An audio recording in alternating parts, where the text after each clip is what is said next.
திருவாரூர் மாவட்டம் திருவாரூர் மற்றும் திருத்துறைப்பூண்டி தலைமை தபால் நிலையம் முன்பு சிஐடியு, ஏஐடியுசி, ஐஎன்டியுசி,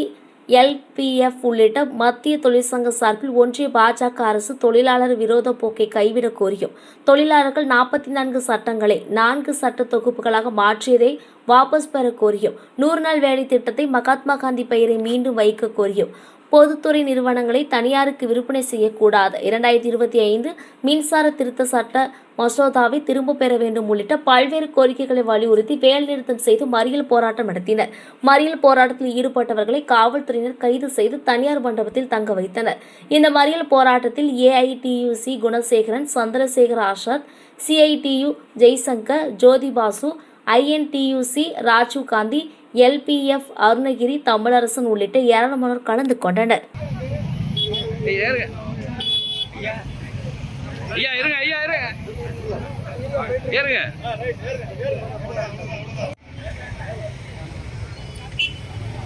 மத்திய மோடி அரசுடைய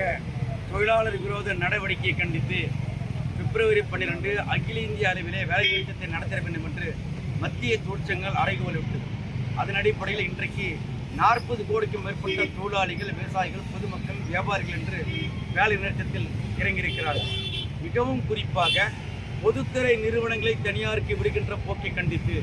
விவசாயிகளுக்கு எதிரான சர்வதேச ஒப்பந்தத்தை எதிர்த்து 4 சட்ட தொகுப்புகள், அது மிக மிக முக்கியமாக 90% மேலாக வேலை செய்கின்ற தொழிலாளர்கள் சமூக பாதுகாப்பை அடியோடு அழிக்கின்ற அந்த சட்ட தொகுப்புகளை கண்டித்து இன்றைக்கு அகில இந்தியாவில் வேலைநிறுத்தம் நடைபெறுகிறது, மறியல் நடைபெறுகிறது. இதற்கு பிறகு மத்திய மோடி அரசு இந்த சட்டங்களை திரும்ப பெறவில்லை என்று சொன்னால் இந்த போராட்டம் தொடர்ச்சியாக இடதுசாரி தொழிற்சங்கங்கள் ஒன்றாக இணைந்து, மத்திய தொழிற்சங்கங்கள் ஒன்றாக இணைந்து இந்த போராட்டத்தை தொடர்வோம் என்பதை இதன் மூலமாக ஜெய்சங்கர், சிஐடியு மாநில செயலாளர், அனைத்து தொழிற்சங்கங்களின் சார்பாக